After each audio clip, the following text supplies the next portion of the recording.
Bienvenidos a mi salón.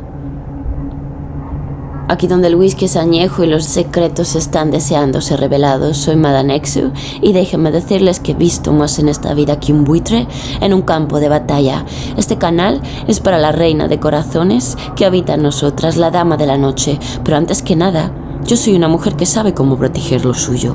En Sirenas y la ley de atracción hablamos de la magia del sur, de cómo dominar a esos que quieren vernos de rodillas, así que pónganse cómodos, pero no demasiado, porque lo que les voy a contar hoy no es para corazones débiles. Vamos a abrir este grimorio como se abren los ojos a la verdad, sin miedo y con la voluntad de hacer frente a lo que sea necesario. Aquí con ustedes una vez más, Sirenas y la ley de atracción con Exu. Pongan atención, porque a Dios pongo por testigo que no voy a pasar hambre de respeto ni un solo día más, y ustedes tampoco. Olvídense de esos frasquitos caros de perfume por un minuto. Vamos a ensuciarnos las manos con tierra negra y hierro frío, porque cuando la marea del Mississippi sube, a la gente le importa poco si tu vestido es de París. Lo que importa es si tienes el espíritu para sobrevivir.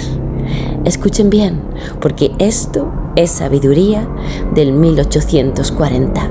Alta magia para las que mandan en el salón, pero con el sentido común de quien sabe que si no cuidas tu patio, los cerdos se meten a la cocina. Miren estos conjuros. Antes de empezar con ellos, recordarles que en este canal hablamos de y a personas que han nacido con la diosa Venus sonriéndoles. No por nada se llama Sirenas y la ley de atracción.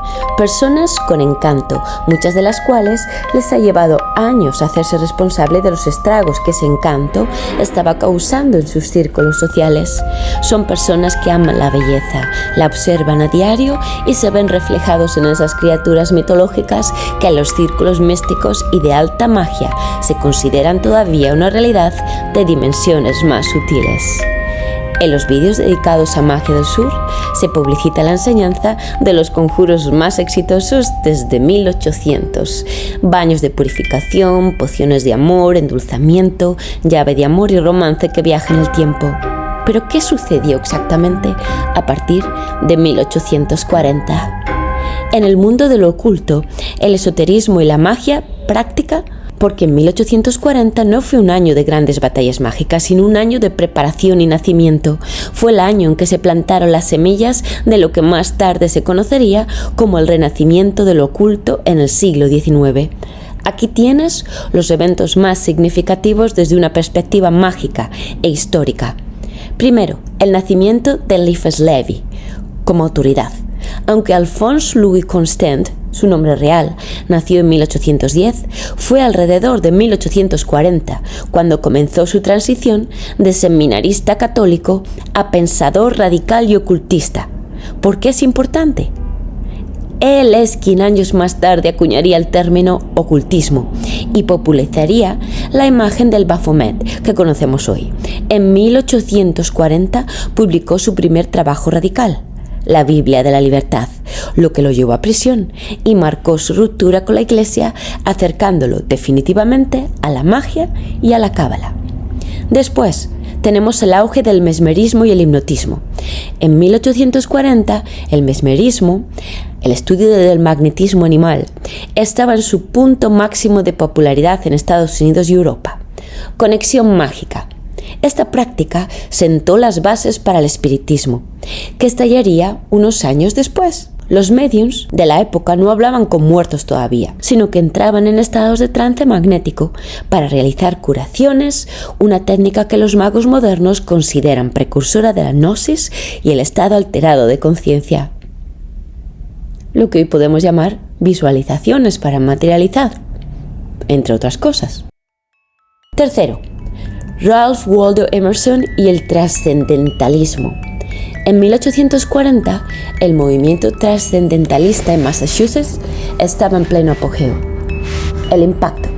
Aunque se ve como un movimiento literario, el trascendentalismo introdujo conceptos de la filosofía hermética y el hinduismo en la mente estadounidense. La idea de que la chispa divina está dentro del hombre y que la naturaleza es un espejo del espíritu es la base de la magia moderna y de la ley de atracción. Cuarto, la medicina botánica y la magia popular. En el contexto de la magia popular o hoodoo en Estados Unidos, 1840 fue un año clave debido a la migración forzada y al intercambio de conocimientos botánicos. La resistencia. Mientras la esclavitud seguía vigente, los sistemas de creencias mágicos como el judo y la santería en formación se estaban consolidando como formas de resistencia espiritual, utilizando precisamente elementos que eran fáciles de encontrar para protección contra los opresores. 5. Preparación para el Renacimiento Rosacruz. En Inglaterra, grupos pequeños de estudiosos estaban redescubriendo textos antiguos que llevarían a la formación de la Societas Rosicruciana in Anglia. Estos estudiosos estaban activos en 1840, traduciendo textos de alquimia y magia ceremonial que más tarde sería la base para el Golden Dawn.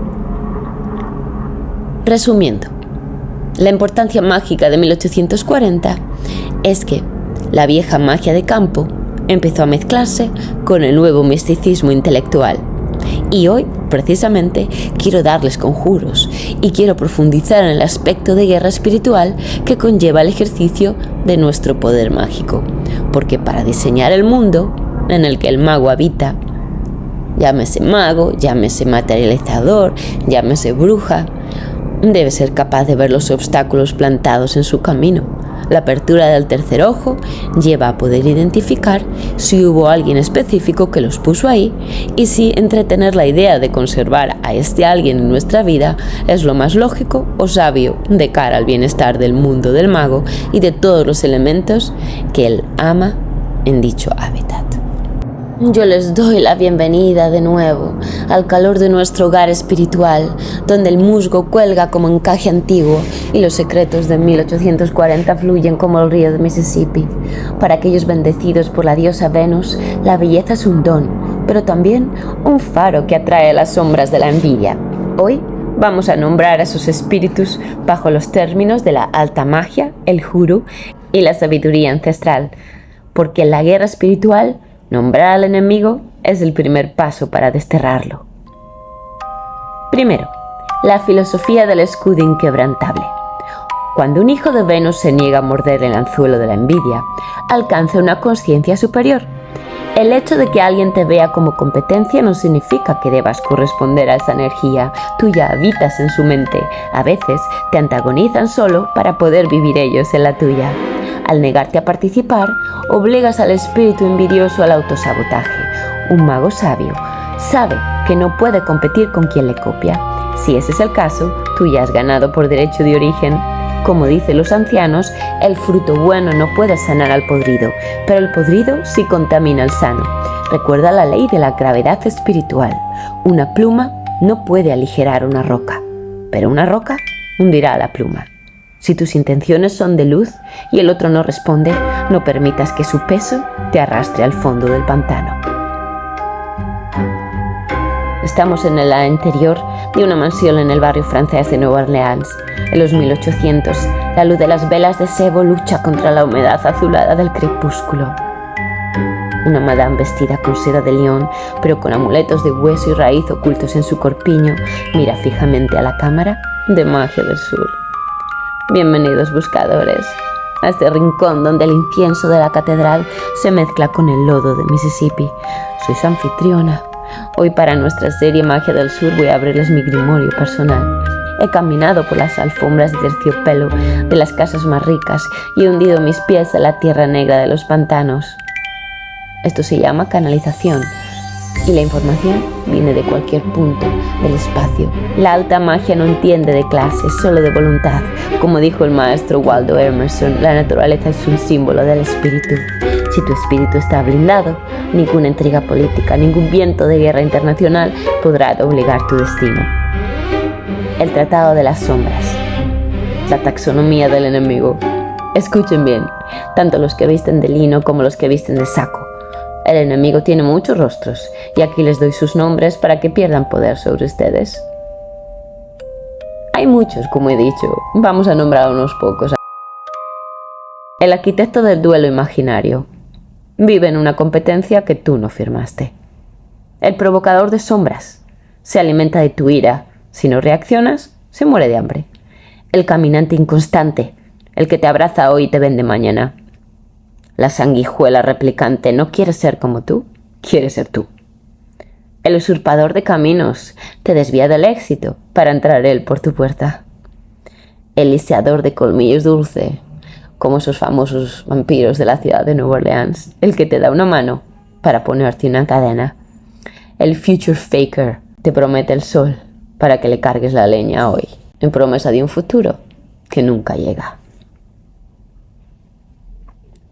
Hablemos de crónicas de hierro y sangre, casos de la realidad.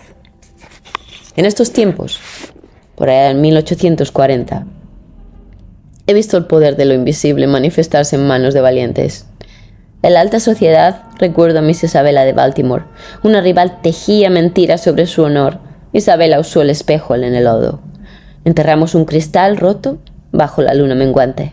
A la semana, su enemigo estaba tan perdido en sus propias proyecciones que empezó a gritarle a su propio reflejo en el baile de la cosecha, quedando en el olvido.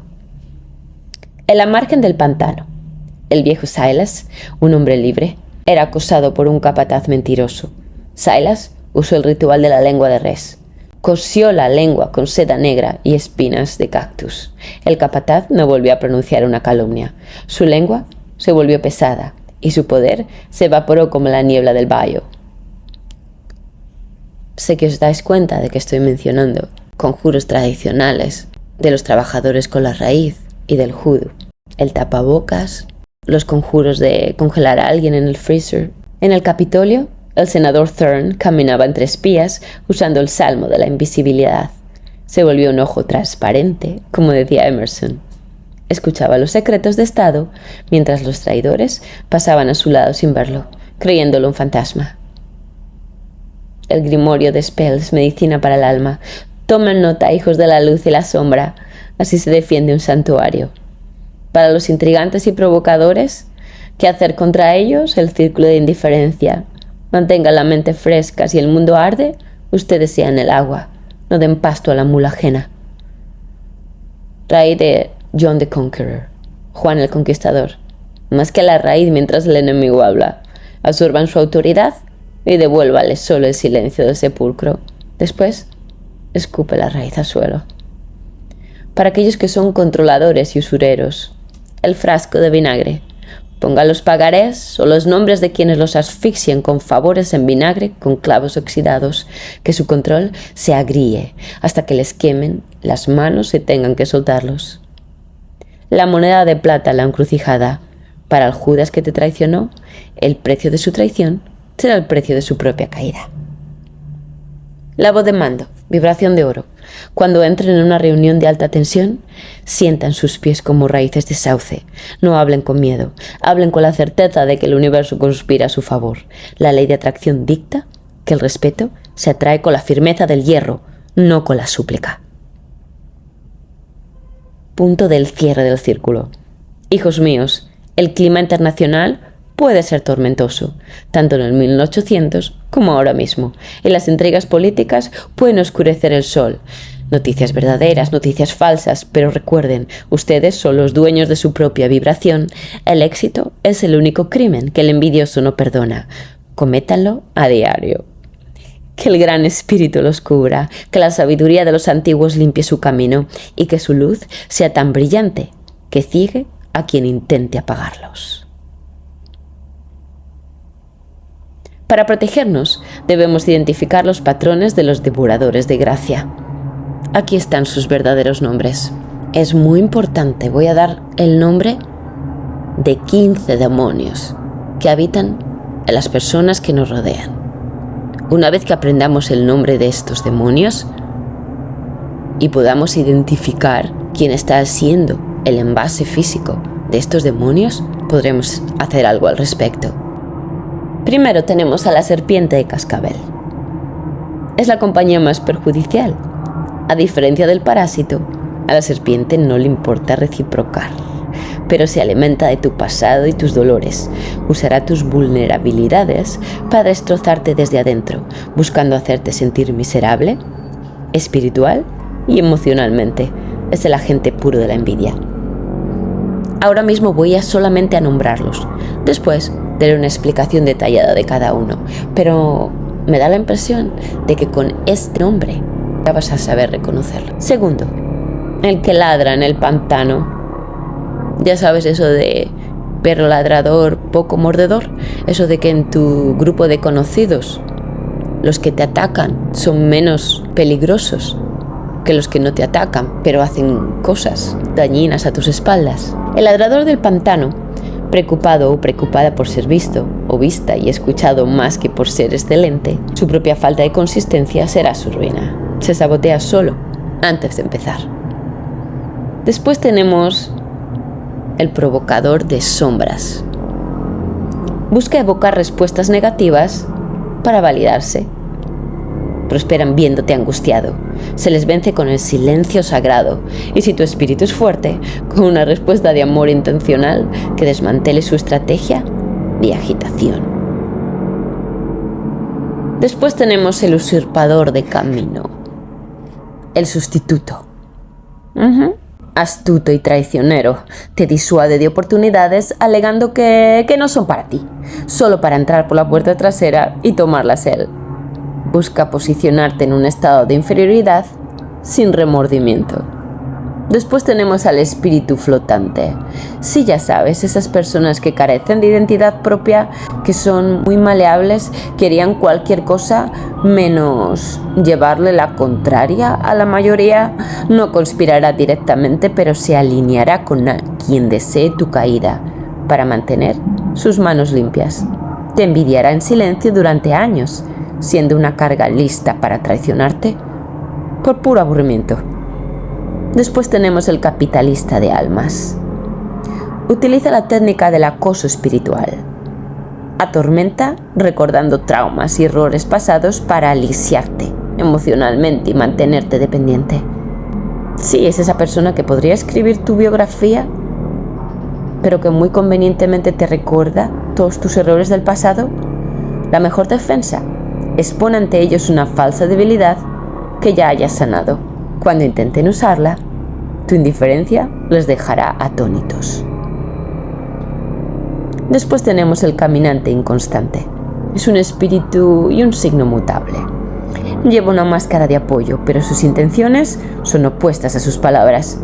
Si dice que a alguien no le agrada, probablemente sea quien le rinde cuentas. Son peligrosos porque construyen una reputación de buena gente ante los demás, haciendo que la víctima parezca mentirosa. El lisiador de colmillos dulces. Te endulza con apoyo para mantenerte cerca y monitorearte.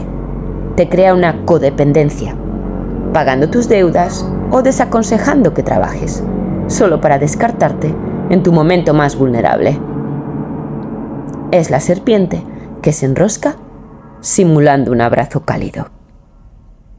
9. El mentor malicioso.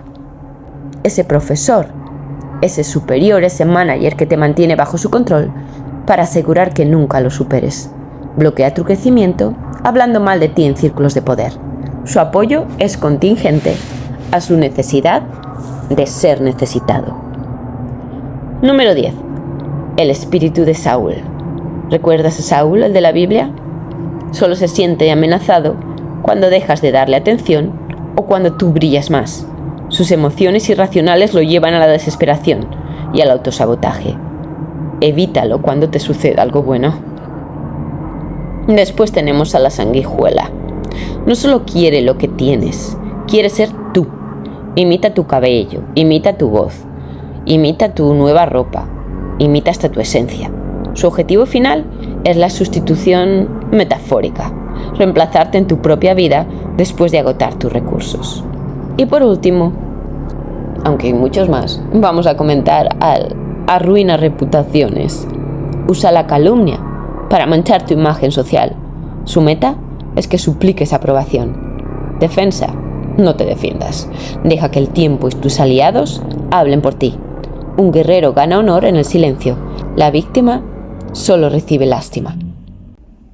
Recuerda, de estos 12 tipos que hemos hablado, ellos no hay negociación posible. Porque el problema no es lo que haces, sino quién eres, sirena. Al desaparecer de su radar, su narrativa sobre ti se vuelve vieja y pierde poder. Tu paz mental es tu mejor arma y a la vez su mayor castigo. En este clima de los 1800, donde las naciones afilaban sus bayonetas y las intrigas políticas eran como hiedra venenosa trepando por las columnas del Capitolio, vamos a seguir con nuestra taxonomía final de las sombras, completando los perfiles, que todavía no te he mencionado, con el rigor de un grimorio. Vamos ahora a hablar de los arcanos del control y la omnipotencia. Estos entes buscan ser el sol que consume la hierba, la voluntad que dobla el fresno, como dirían los nativos americanos. El monopolizador o el maestro manipulador. El gran tejedor, que se le llamaría la alta magia. Es un espíritu que no desea tu carne, sino tu tiempo, que es la moneda del alma. Como una araña de los pantanos teje una red de crisis constantes para ser el único ocupante de tu mente. El alta magia es un devorador de cronos. Usa la culpa para que sientas que ignorarlo es un pecado contra la caridad. Pero escuchando la sabiduría del sur,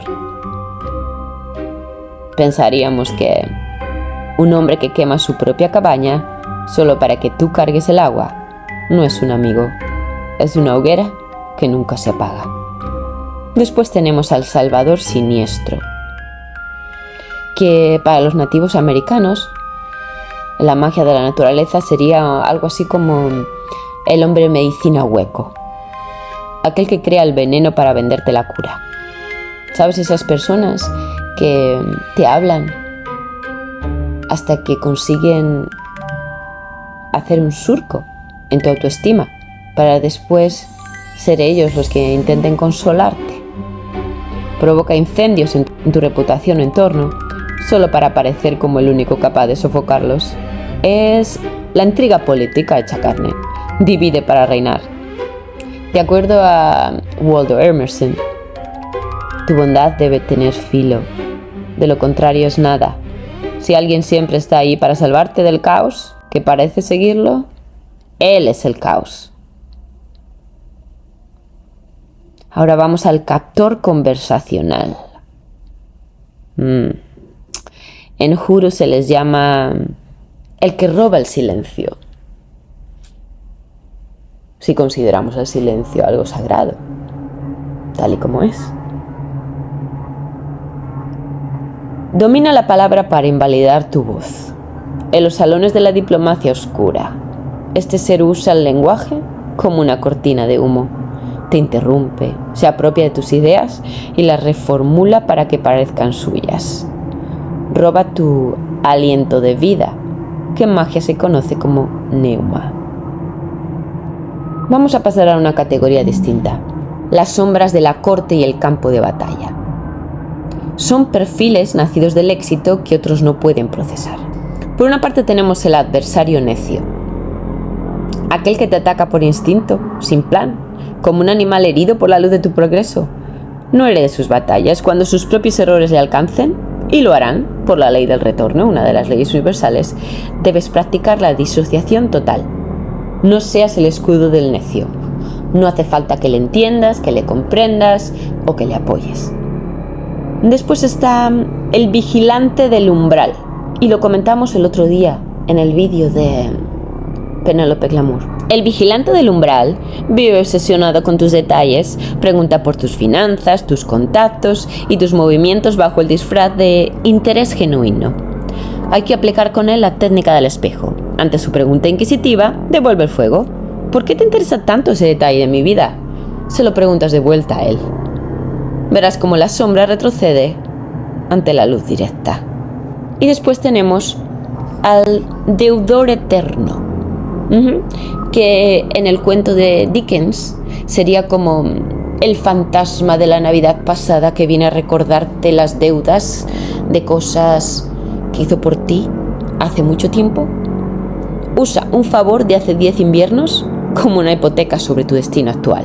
Tenemos parientes que son así. Te recuerda que no estarías ahí sin ellos. Es lo que podemos llamar un grillete espiritual.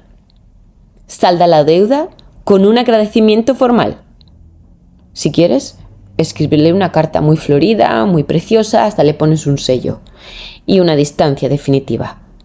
No permitas que el pasado sea la tumba de tu futuro. El sello de la trascendencia y el blindaje. Como magos, es algo que debemos conocer de primera mano.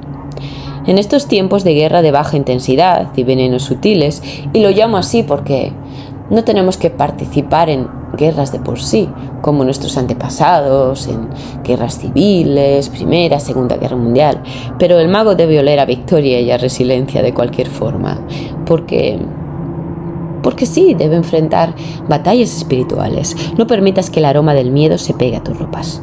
Para las damas que caminan entre estas intrigas, el talismán líquido con notas de vainilla, gardenia y maderas crea un aura de misterio soberano. Puedes empezar a investigar en fragántica, no sé si se dice fragántica o fragántica.com, de qué están compuestos tus perfumes favoritos. Y así eres más consciente de las cosas que te gustan y de lo que estás invocando y con lo que te estás protegiendo. Porque, por ejemplo, en este caso, vainilla, gardenia y tonos amaderados te ayudarían a crear un aura de misterio soberano. Y es el perfume de una reina que sabe quién es la serpiente en su jardín. Para el caballero que debe navegar los salones del poder sin ser manchado por el arruinador de reputaciones, por ejemplo, el perfume que ofrece una protección sería el de cuero y pimienta. Busca perfumes que lleven estos dos componentes. Cuanto más básicos, más potentes. Cuanto menos estén envueltos por otras notas, mejor. Es un aroma oscuro, masculino y prohibido, cuero y pimienta, que dice: conozco tu secreto, pero tú jamás conocerás el mío. Vamos a hablar ahora de la gran purga. La gran purga consiste en colar de tu vida como por un colador todos aquellos elementos que hemos mencionado, que no hacen más que tratar de tirar de ti hacia las sombras y robar todo aquello que te da alegría. Hemos hablado del monopolizador. El arcano del monopolizador, la táctica que tiene desde las sombras es crear crisis constantes. ¿Cuál sería tu escudo? Límites de tiempo estrictos. Limita el tiempo que pases con esta persona. Después tenemos el salvador siniestro. Su táctica de traerte a las sombras es crear un problema. ¿Cuál es tu escudo? Por favor, párate a pensar y analiza el origen del caos. Probablemente sea esta persona. Después tenemos al captor conversacional. ¿Cuál es su táctica para llevarte a las sombras? Invalida tu voz. Habla muy bien, habla demasiado. Habla con palabras que muchas veces ni siquiera son suyas, son tuyas. ¿Cuál sería tu escudo ante él? Brevedad estratégica. Sé consciente de cuándo dejarle hablar y de cuándo limitar a esta persona. Después tenemos al deudor eterno. ¿Cuál es su táctica de sombras? Su táctica para llevarte al bajo astral. Culpa por el pasado. Recordarte por qué estás en deuda con esta persona. ¿Y cuál es tu escudo? Gratitud formal. Una gratitud muy ceremoniosa. Una sola, definitiva y adiós. Después tenemos al vigilante. El vigilante es el típico cotilla, el típico portero, el típico conserje. ¿Y cómo te lleva el bajo astral? Inquisición invasiva sistemática. ¿Cuál es tu escudo? La técnica del espejo. Si él te pregunta una cosa, tú le preguntas lo mismo, todavía de una forma más incisiva y más indiscreta. A ver si lo pilla ya. Recuerda, alma noble, la naturaleza no se apresura y sin embargo, todo en ella se logra.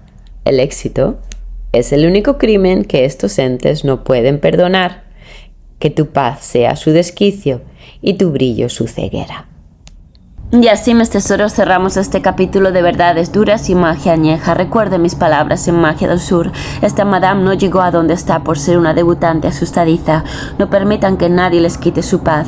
A veces hay que ser una dama en el salón y una fiera en el pantano. Y que nadie, absolutamente nadie, los haga sentir menos.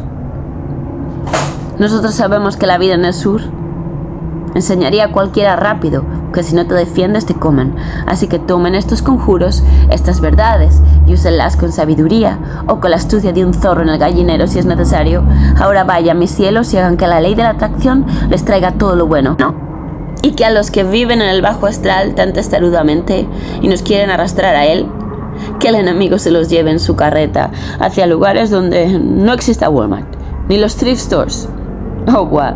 Y que la buena suerte les siga como un perrito faldero.